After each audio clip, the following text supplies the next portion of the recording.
A palavra de Deus foi o guia moral e espiritual do mundo ocidental há muitos milênios. Porém, a mensagem divina chegou a nós através de intermediários. Meu professor de teologia nos dizia: tradutore, traditore, tradutor, traidor. Se o tradutor não concorda com o autor, muda o autor. E como lemos do texto do tradutor, acreditamos que o autor escreveu aquilo. Quem foram os escolhidos para trazer os ensinamentos de Deus a todos nós? Foi Moisés realmente encarregado de levar seu povo através do deserto por uma mensagem divina? Os 10 mandamentos que conhecemos hoje são os que Deus deu a Moisés? Ou existiram outros que foram escondidos? Quando Deus fala da lei a Moisés, ele o manda ler 10 mandamentos. Porém, temos mais de 600 mandamentos que são entregues ao povo. Quem são as pessoas que dizem ser os atuais mensageiros de Deus? Deus deve poder falar através de algumas pessoas hoje. De certa forma, eles são como os anjos, eles são mensageiros de Deus. Pode a igreja assassinar a quem entregou uma mensagem diferente daquela que sua instituição pretendia? Chegaram novos mensageiros de Deus à América Latina que a igreja não reconhece? Um santo pagão é um termo com o qual se quer apelidar a pessoas que já morreram e que o povo ou determinado grupo o considera santo. Segundo a Bíblia, a palavra de Deus chega até nós através de seus vários mensageiros. Mas desde profetas bíblicos até sacerdotes medievais e delinquentes convertidos em santos pelo povo, todos têm sua mensagem e discordam entre si. Alguém diz a verdade e alguém mente? Qual é a verdadeira mensagem que Deus quis transmitir? Mensageiros de Deus, verdadeiros profetas ou farsantes profissionais? Cairo, Egito. É hoje uma populosa metrópole com mais de 8 milhões de habitantes. As margens do rio Nilo foram durante milênios o epicentro político da região. Para a tradição judaico-cristã, foi nessa região onde Deus começou a deixar seu rastro mais profundo na civilização. O povo judeu vivia sob o domínio cruel do faraó do Egito. Mas um dia nasceu o homem que daria início à insurreição. E o rei do Egito falou às parteiras das hebreias, das quais uma delas era Sifrá e a outra Puá, e disse: quando ajudardes a dar à luz as hebreias e as virdes sobre os assentos, se for filho, matai-o, mas se for filha, deixe-a viva. No lar de Moisés, a mãe ficou grávida, teve seu filho e o escondeu durante 3 meses, por temor que o ferissem ou que o faraó o matasse.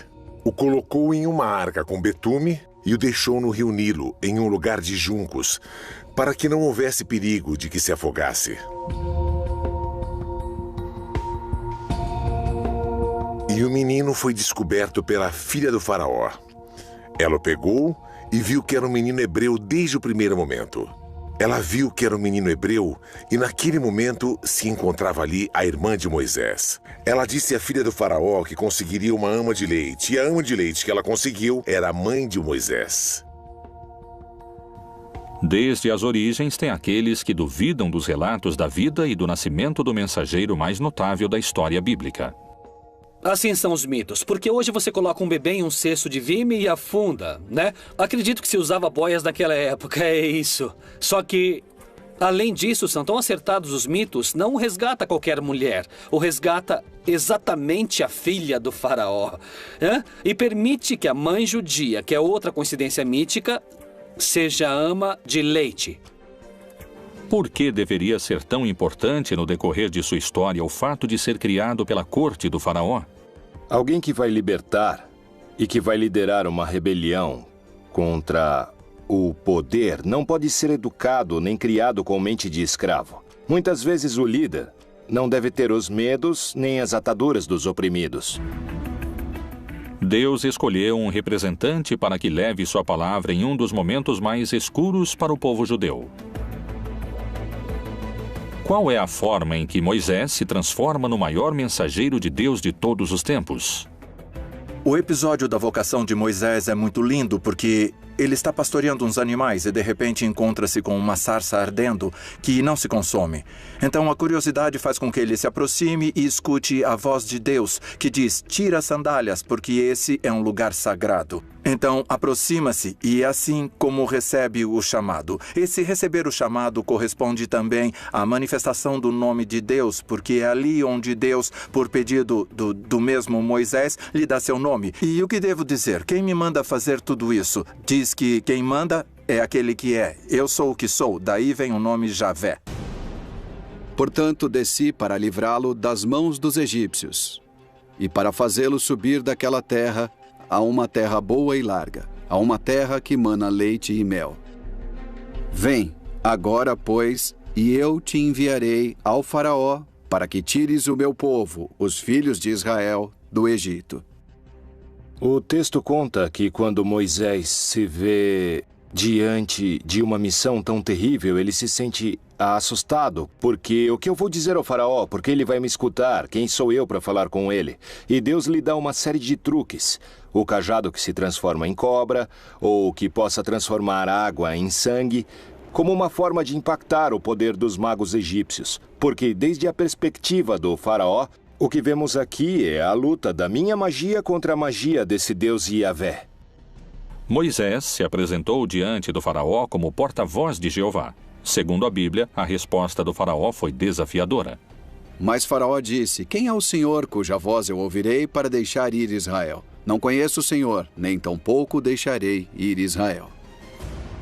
O faraó não aceita. Portanto, então, Deus começa a mandar castigos, ou como encontramos em algumas traduções, pragas, ao faraó e ao Egito, para que deixe seu povo ir. A praga das moscas, a praga de quando a água se transforma em sangue, a praga dos gafanhotos, a praga do granizo, entre outras. Todo o relato das pragas acontece dentro de uma estrutura que é dinâmica e repetitiva. Deus vai anunciar uma praga, anuncia a Moisés, Moisés informa ao faraó que a praga vai vir se ele não permitir a saída do povo. O faraó se nega a aceitar. Portanto, a praga chega. Quando a praga chega, o faraó solicita a Moisés que, por favor, pare a praga. Moisés volta a Deus, pede que a praga pare, Deus age e a praga para. E quando a praga para, o faraó volta a endurecer seu coração e então começa novamente o ciclo com uma nova praga. Enfim, chega a última praga, que é a que finalmente faz o faraó aceitar, é a morte dos primogênitos. Morre o filho primogênito dele e ele deixa... Depois das 10 pragas do Egito, Moisés conseguiu a liberdade do povo judeu. Guiados pelo profeta, começaram um longo percurso em direção à terra prometida, no que se conheceu como o Êxodo. Na narração do Êxodo, Moisés vai recebendo paulatinamente as indicações do que deve fazer. Moisés é alguém que vai forjar um grupo de escravos com mentalidade escrava. Vai formar uma nova nação. E por isso, dizia um comentarista rabínico, foi mais difícil tirar o Egito dos judeus do que tirar os judeus do Egito, porque a mentalidade escrava perdura. Por isso, segundo a narrativa, são 40 anos de travessia no deserto para gerar uma mudança de mentalidade. Segundo o que diz a Bíblia, diante deles, durante os longos anos que durou o Êxodo, encontravam-se guiados por Deus. E o Senhor ia adiante deles de dia numa coluna de nuvem para os guiar pelo caminho, e de noite numa coluna de fogo para os iluminar, para que caminhassem de dia e de noite. Guiado pela mão de Deus, o povo judeu tinha se libertado do poderoso faraó. Porém, e apesar da sua ousadia, agora enfrentava a morte e estava sem saída entre as águas do Mar Vermelho e as tropas sedentas de vingança pelas 10 pragas desencadeadas sobre o Egito. Quando o faraó deixou o povo de Israel sair em liberdade, arrependeu-se do que fez e os perseguiu. quando estava a caminho, chegaram ao Mar Vermelho e aconteceu um milagre que se conhece como aquele em que Deus abriu as águas do Mar Vermelho para que o povo pudesse passar. De que forma Moisés poderia abrir as águas do Mar Vermelho? Então disse o Senhor a Moisés: Por que clamas a mim? Dize aos filhos de Israel que marchem.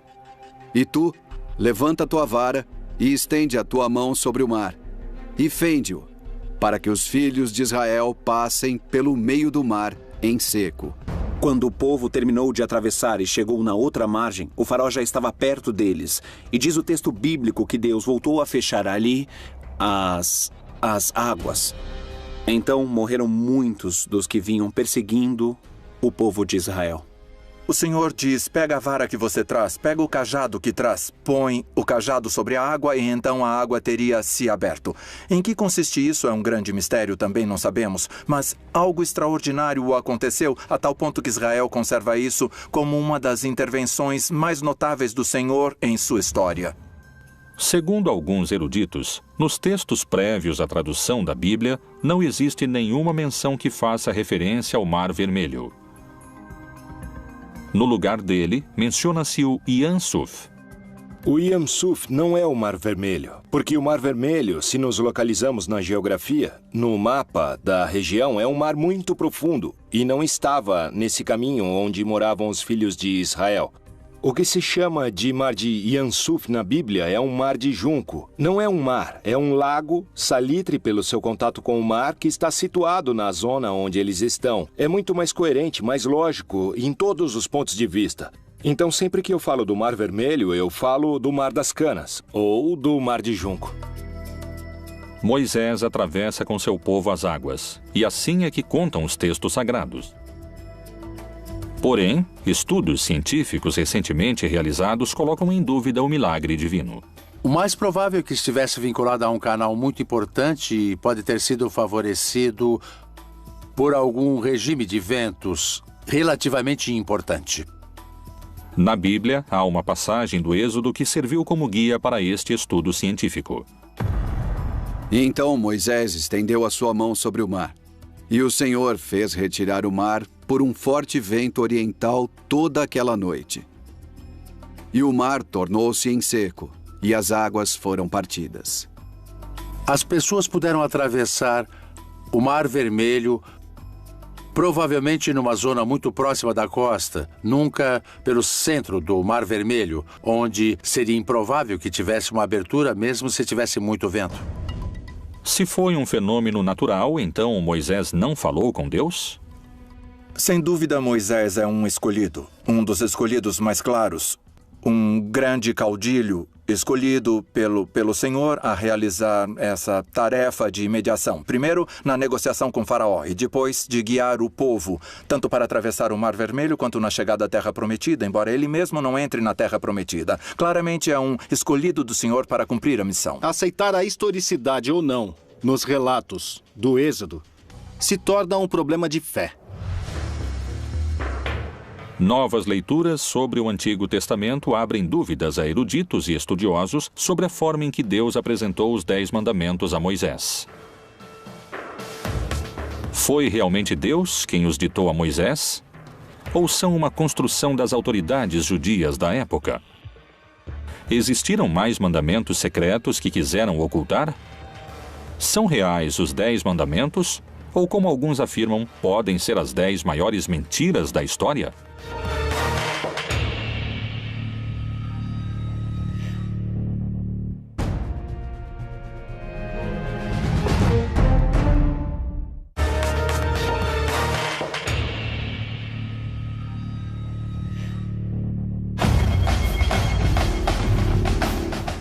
Moisés, o principal mensageiro divino, seguia em frente através do deserto guiado por Deus, levando seu povo à sua libertação. As pragas e o longo êxodo pareciam estar chegando a seu fim. Egito, Península do Sinai. O Monte Sinai é um dos maiores picos do Egito. Com 2.285 metros acima do nível do mar, é um dos lugares mais próximos aos céus na região. E é aqui, nesse cume, onde Moisés selou a aliança de seu povo com Deus. O encontro do povo com Deus se dá no Monte Sinai. O povo embaixo do Monte Sinai e acima Deus falando, mas parece que sua voz é forte. Tão forte como os trovões. Então o povo diz a Moisés, a voz de Deus nos assusta. Por que você não sobe e ele te fala aquilo que quer nos dizer e você vem e nos conta? E é assim que Moisés faz. E ali recebe diretamente as 2 tábuas da lei. De uma parte, todas as indicações daquilo que tem a ver com a sua responsabilidade de aliança, ou seja, de reconhecer a Deus e render a Deus o culto próprio de Deus, a primeira tábua da lei. E depois toda a série de indicações no que diz respeito à justiça com os outros seres humanos, a segunda tábua da lei.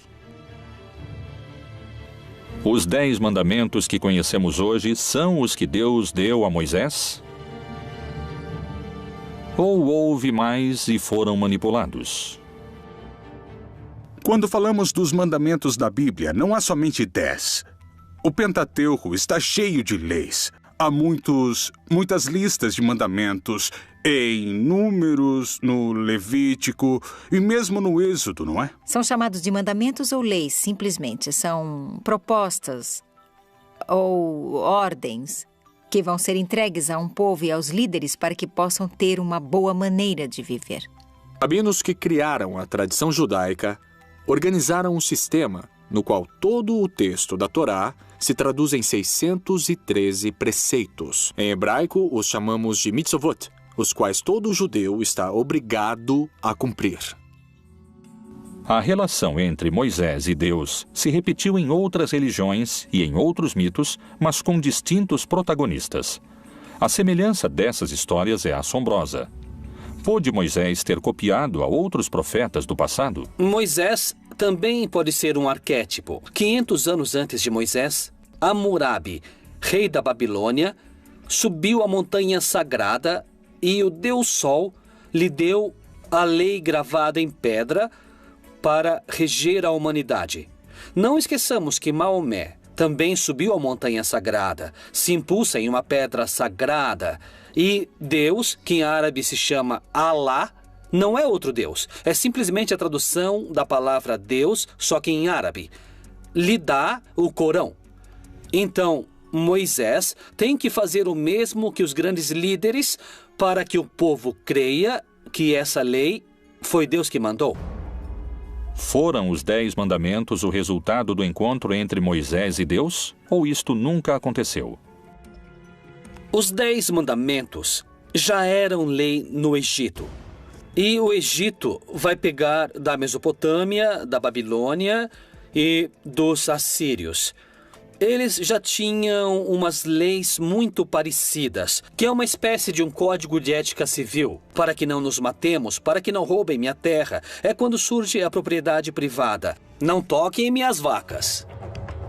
Se os mandamentos foram escritos pelas autoridades da época, o que aconteceu no Monte Sinai?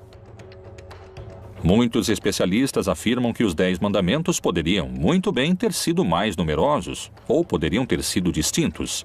Qual é a versão bíblica desse encontro e a escritura nas tábuas da lei? E deu a Moisés, quando acabou de falar com ele no Monte Sinai, as 2 tábuas do testemunho, tábuas de pedra escritas pelo dedo de Deus.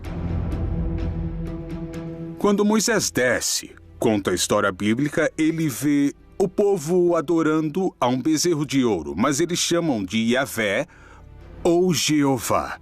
Dão-lhe o nome de Deus, mas aqui o problema é que lhe deram a imagem de Deus. E um dos mandamentos é que você não deve lhe dar imagem, porque se você dá imagem a Deus, você pode controlar a imagem. E aconteceu que, chegando Moisés ao arraial, e vendo o bezerro e as danças, acendeu-se-lhe o furor, e arremessou as tábuas das suas mãos, e quebrou-as ao pé do monte. Os 10 mandamentos estão escritos em 2 tábuas, e houve 2 edições dessas 2 tábuas. A diferença entre uma e outra é que, segundo a Torá, no primeiro caso, Deus escreveu com sua própria mão as tábuas, e no segundo caso, Deus ditava e Moisés escrevia, o que nos dá lugar a pensar que ali Existe uma brecha. Meu professor de teologia nos dizia tradutore, traditore, tradutor, traidor. Se o tradutor não concorda com o autor, muda o autor. E os que lemos ao tradutor, acreditamos que o autor falou isso. Os 10 mandamentos e a forma em que foram entregues a seu mensageiro continuam sendo um mistério, e para muitos, puderam ter sido manipulados. Disse mais o Senhor a Moisés: escreve estas palavras, porque conforme ao teor destas palavras, tenho feito aliança contigo e com Israel. Pôde ter Moisés manipulado os textos ou foi uma mensagem de Deus? Todas as tradições religiosas pressupõem que os profetas e aqueles que transmitiram essas mensagens e esses textos agiam com credibilidade e com paixão em busca da verdade. Então, com essa suposição, você diria, bom, seria muito estranho se alguém se atrever a adicionar ou tirar algo da mensagem divina. Foram os textos canônicos que envolveram a Moisés os únicos que relatam o que Deus quis transmitir sobre os mandamentos que hoje conhecemos? Ou houve outros que oferecem uma versão distinta? No começo do século II e até o século V, se escreveram distintos evangelhos. Ou seja, já não pertencem à época dos apóstolos, nem dos discípulos dos apóstolos. Existem livros apócrifos tanto no Novo Testamento como no Antigo Testamento. Dentro dos apócrifos do Antigo Testamento, encontramos uma comunidade chamada Essênios, que era uma seita judaica que vão produzir uma série de textos. E um desses textos nos fala sobre uma das tábuas e das 2 tábuas, dos 2 momentos em que fazem as tábuas. E vai se propor que a razão pela qual mudam as tábuas é para endurecer todas as regras ali previstas, todas as normas previstas. A novidade dos grupos dos essênios é que haveria mandamentos novos. Por exemplo, o de se purificar em água 2 ou 3 vezes ao dia, o de se vestir de branco, o de preferir uma comida um pouco mais vegetariana e frugal que o resto dos judeus, e a preferência por se abster das relações sexuais. Quais foram os verdadeiros mandamentos que Deus quis deixar de legado à humanidade? Foram os 10 mandamentos o resultado do encontro de Moisés com Deus? Os mais crentes acreditam que sim. Os teólogos mais céticos sustentam que são o resultado de anos de legislação judaica. Existem pessoas que em tempos modernos juram falar com Deus como fazia Moisés. Estão entre nós os novos mensageiros de Deus?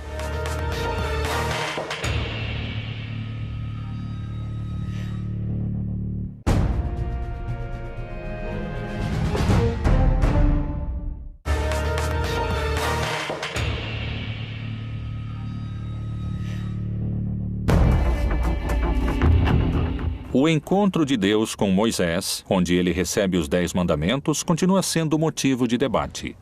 Durante muitos anos, a Igreja tem tido distintos profetas que levaram a palavra bíblica. E muitos acreditam que as mensagens de Deus seguem, não se calaram. Especialmente na América Latina. Em Centeno, Santa Fé, na República Argentina, está localizado o Santuário de Maria Rosa Mística. Um lugar onde uma mulher, Maria José Reynoso, diz se encontrar com a Virgem Maria.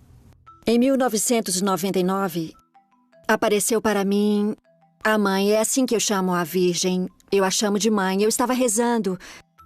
Ela apareceu no corredor e me assustou, mas era algo tão divino, algo tão grande. Eu pensei que seria só daquela vez e nunca mais.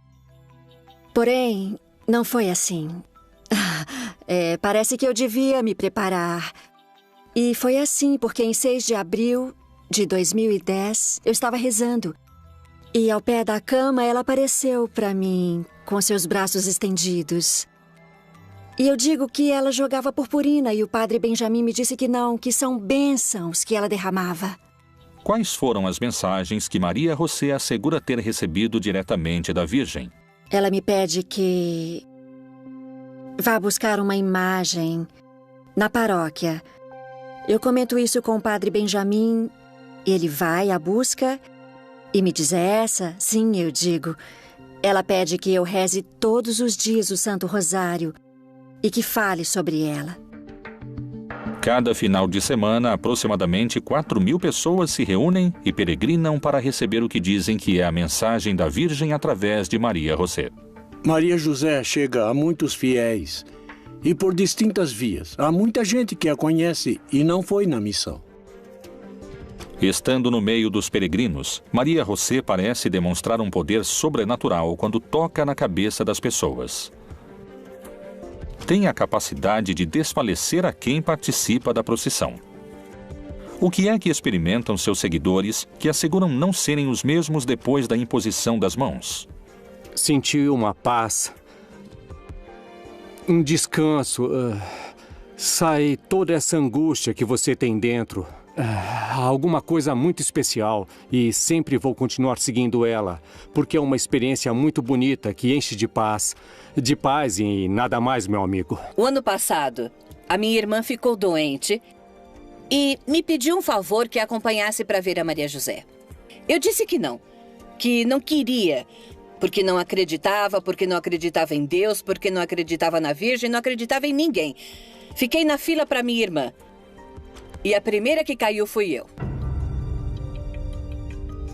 São realmente milagres? Ou estamos diante de uma sugestão coletiva? Acredito que todos os grupos religiosos e místicos que desenvolveram distintas práticas espirituais ao longo da história incorreram em práticas deliberadamente que favorecem a formação dos estados de consciência pouco habituais ou também pouco raros.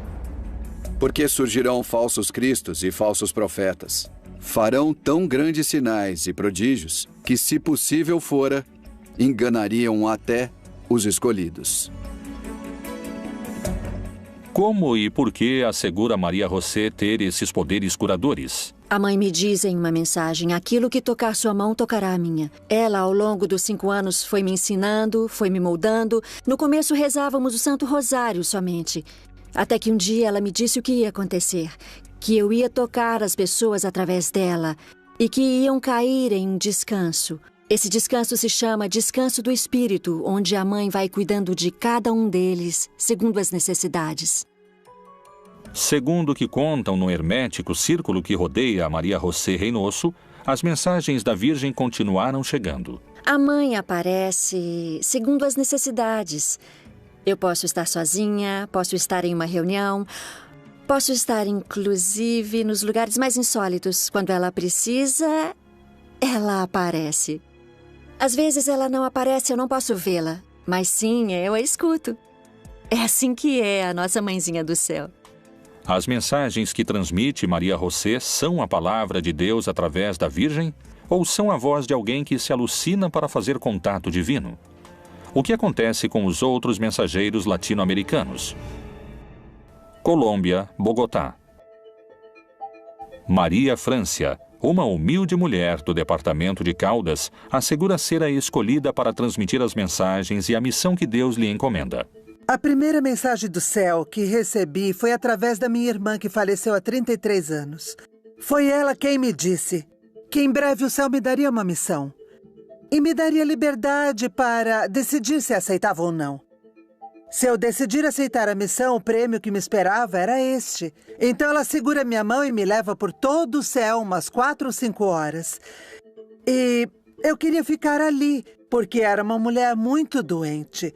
Muito, muito doente. Eu disse à minha irmã que queria ficar no céu, que queria ficar ali junto com ela. Ela me disse que não. Vai, volta, que logo mais você conhecerá a missão da qual o céu vai te incumbir. Pôde realmente Deus manifestar suas mensagens através dos mortos? Se for o caso, quais puderam ter sido? Assim me deram a missão. Acredito que do céu, do Pai Deus, depois de receber mensagens, inicialmente da Virgem, depois do Nosso Senhor, depois uma mensagem de São João Paulo II, e Jesus me disse que cobrará cada uma das palavras que eu transmitir à humanidade de acordo com cada uma das frases que ele pronunciou. Há testemunhas que asseguram ter recebido as bênçãos e os milagres que Maria Francia realiza como mensageira de Deus. já que em dezembro começou a sair uma afta na minha boca. Eu fui ao médico e ele me encaminhou ao especialista. 8 dias depois voltei para buscar meus exames e acabou sendo câncer. E então chovia e eu fiquei ali parada na grade e passaram pela minha cabeça tantas coisas. Então olhei para aquela poça e ali havia uma luzinha que brilhava naquela poça d'água. Me ajoelhei e eu a peguei. Imaginem que naquela poça d'água eu vi a Virgenzinha. Era a Virgem de La Milagrosa, a Virgem que adoram aqui. A Maria Fernanda e o William são intermediários de Deus. E eu acredito firmemente que, através deles, Deus e a Virgem se comunicam com nós, nos dão suas mensagens e nos deixam conhecer muito do caminho e da vida deles. E assim eu continuei vindo. Então aconteceu que, 3 meses depois dela ter colocado as mãos em mim, me disseram que eu estava curada. Eu já não tinha mais nada. Graças a Deus e à Santíssima Virgem, me curei. A Bíblia parece contemplar a possibilidade dos mensageiros. E o Senhor, Deus de seus pais, falou-lhes constantemente por intermédio dos mensageiros, porque se compadeceu do seu povo e da sua habitação. De que maneira podemos saber se são realmente mensageiros de Deus? Como se manifesta a Igreja Católica nesses casos? A Igreja avalia essas mensagens, avalia a pessoa para ver se ela está lúcida e, se for esse o caso, nós também avaliamos a mensagem. É uma mensagem consistente com os evangelhos? As revelações privadas, incluindo tudo o que revelaram através da Virgem Maria e de suas aparições, são, de certa forma, opcionais. São boas para acreditar, mas não somos obrigados a acreditar nessas coisas. Para a igreja que acredita e é possível uma aparição, também manifesta prudência. E não é que a Virgem ou os santos estão aparecendo a todo segundo e a todo instante, e em qualquer lugar. E não dar tanto crédito a essas supostas aparições. Amados, não creiais a todo o espírito, mas provai se os espíritos são de Deus, porque já muitos falsos profetas se têm levantado no mundo. Não existe a possibilidade de que Deus precise de um mensageiro para ficar revelando realidades cotidianas e repetitivas. Acima de tudo, se Deus pretende uma mensagem específica a uma comunidade, não necessariamente vai querer uma pessoa exclusiva utilizada para esse tipo de manifestações. Lamentavelmente, eu não sou apoiada pela igreja. E no começo eu sofri muito, mas, bom, eu fui assumindo. Eu quero ser defendida por meus pais celestiais. É o que mais me importa nesse momento.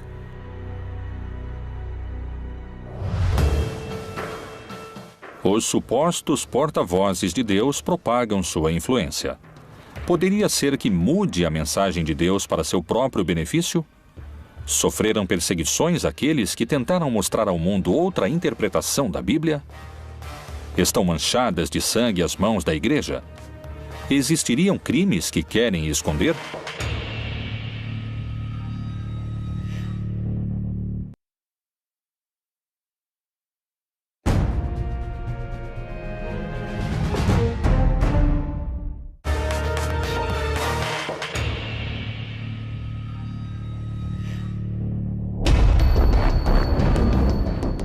Os mensageiros de Deus não só se encontram nas passagens bíblicas, mas também, como alguns asseguram, se encontram hoje trabalhando entre nós, além das páginas do livro sagrado. As traduções da Bíblia foram numerosas. Há 450 línguas de forma completa e há mais de 2.000 de forma parcial, o que a torna o livro mais traduzido da história. Cada nova tradução leva a mensagem de Deus a milhões de pessoas. Mas tentar divulgar a palavra divina poderia ser muito perigoso. Quem foi William Tyndale e qual foi seu trágico desenlace depois de ter traduzido a palavra de Deus? Um personagem-chave importante nesses episódios foi William Tyndale. William foi um estudante do grego e do latim e tinha destaque. Se caracterizou por querer traduzir o texto grego que traduziu Erasmo de Roterdão ao inglês do povo comum da Inglaterra. Porém, muitos não permitiam que fosse traduzido o texto à língua comum do povo. E isso não só aconteceu na Inglaterra, mas também na Alemanha, na Suíça e nos Países Baixos. Tyndale foi caçado pela igreja, porque a igreja acreditava que o povo não deveria contar com a Bíblia no seu próprio idioma, nem o Pai Nosso podia ser repetido em inglês, tudo tinha que ser em latim. Pela ideia de que as pessoas poderiam distorcer a Bíblia porque não iam poder entendê-la. Tyndale publicou o Novo Testamento em inglês, fora da Inglaterra, porém foi traído por um amigo e a Inquisição o levou de volta à Inglaterra, onde morreu queimado vivo na fogueira, por ter traduzido sem o consentimento da igreja o que ele considerava ser o pão espiritual do qual as pessoas estavam precisando. E viu alguns tronos, e foi entregue o poder de julgar aos que neles se assentaram. E vi as almas dos que foram degolados por causa do testemunho de Jesus e da palavra de Deus. A partir das traduções de Tyndale, a mensagem de Deus podia chegar a quem nunca tinha chegado antes. E isso, aos olhos de muitos, podia ser perigoso. A Igreja Católica continuou condenando a tradução da Bíblia, sobretudo porque o povo católico é muito ignorante da Bíblia. Portanto, incapaz de questionar os textos bíblicos, que na prática estavam todos proibidos.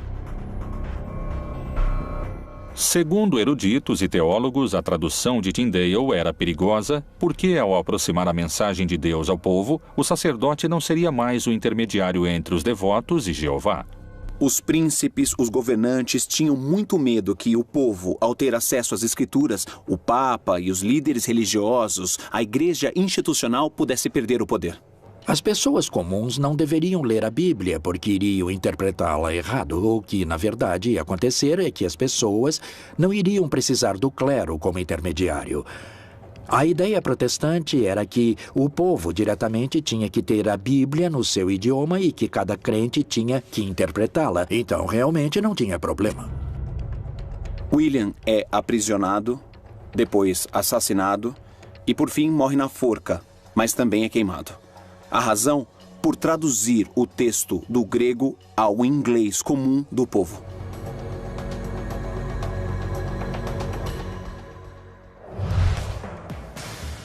Segundo peritos, são tantos os intérpretes e as mensagens que a mensagem de Deus começa a ficar confusa. Poderia ser esse um dos motivos pelos quais muitas pessoas se inclinam a acreditar nos santos populares? Qual a diferença entre os santos e os aceitos pela igreja? Falar em mensageiros de Deus não pode se limitar à Bíblia e ao cristianismo. Criminosos, ladrões e assassinos que hoje muitos consideram como os verdadeiros mensageiros de Deus.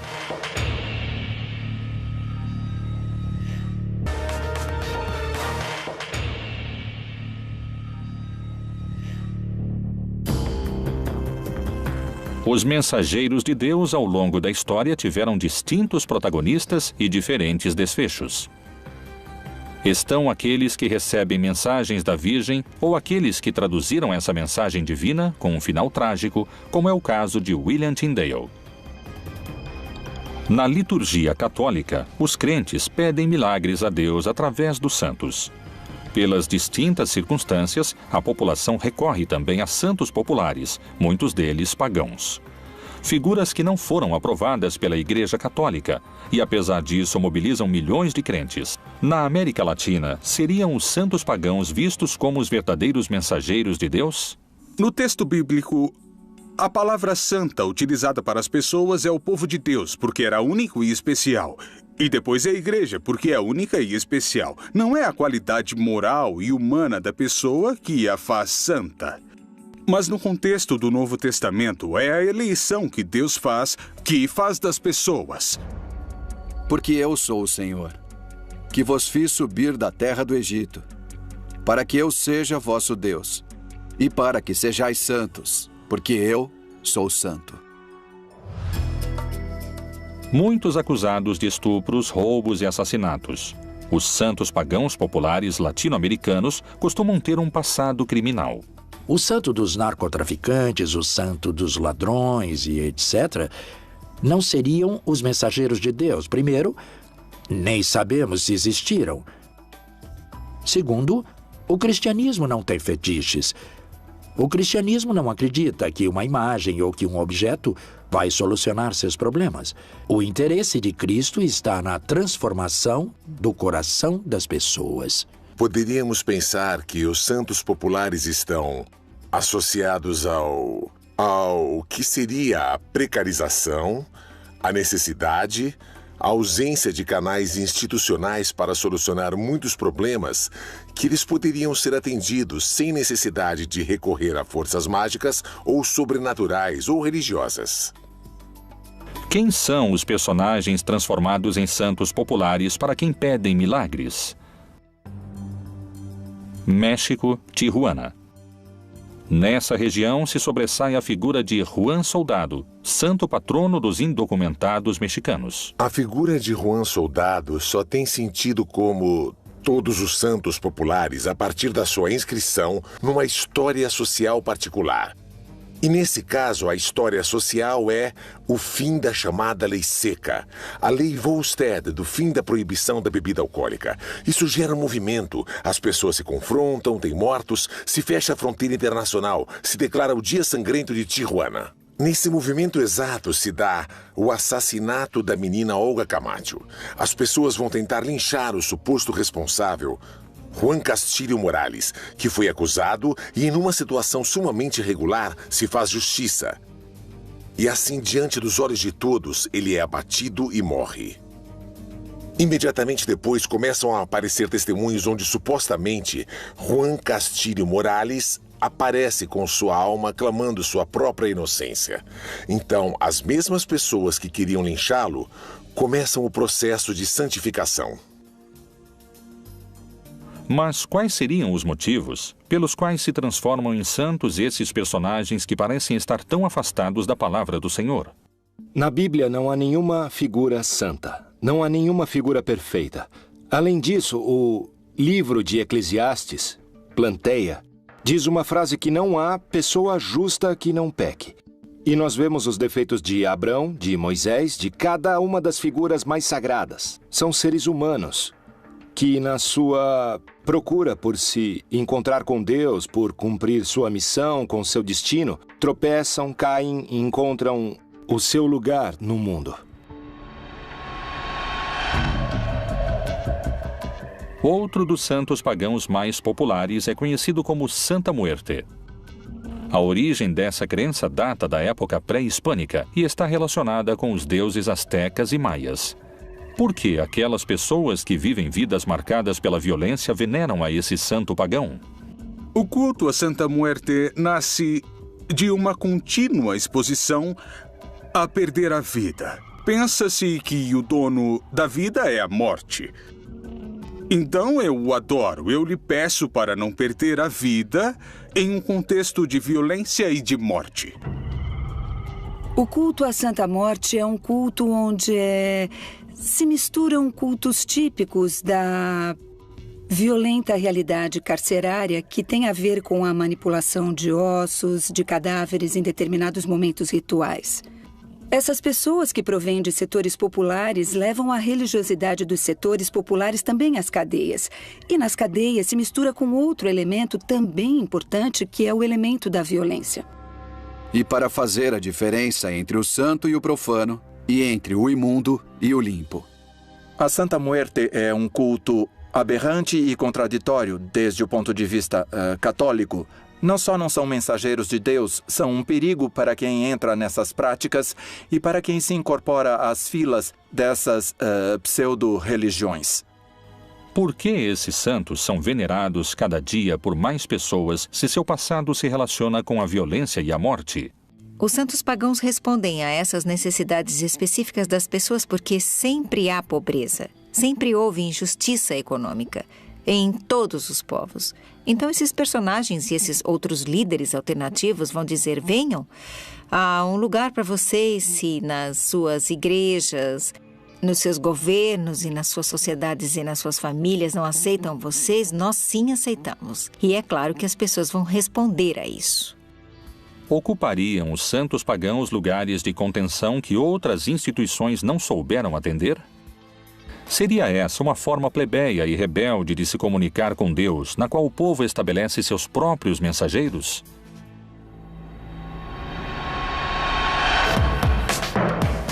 Desde o início da religião, os mensageiros de Deus ocuparam um lugar central no cristianismo. Realmente Moisés falou com Deus, ou pode ter formado parte de uma construção necessária para doutrinar o povo? Existiriam na atualidade pessoas que são portadoras da mensagem de Deus? A Igreja Católica procura difundir a palavra de Deus, ou alguns na instituição adaptam o sentido da Bíblia à sua conveniência? Os Mensageiros de Deus, outro dos mistérios da Bíblia Proibida.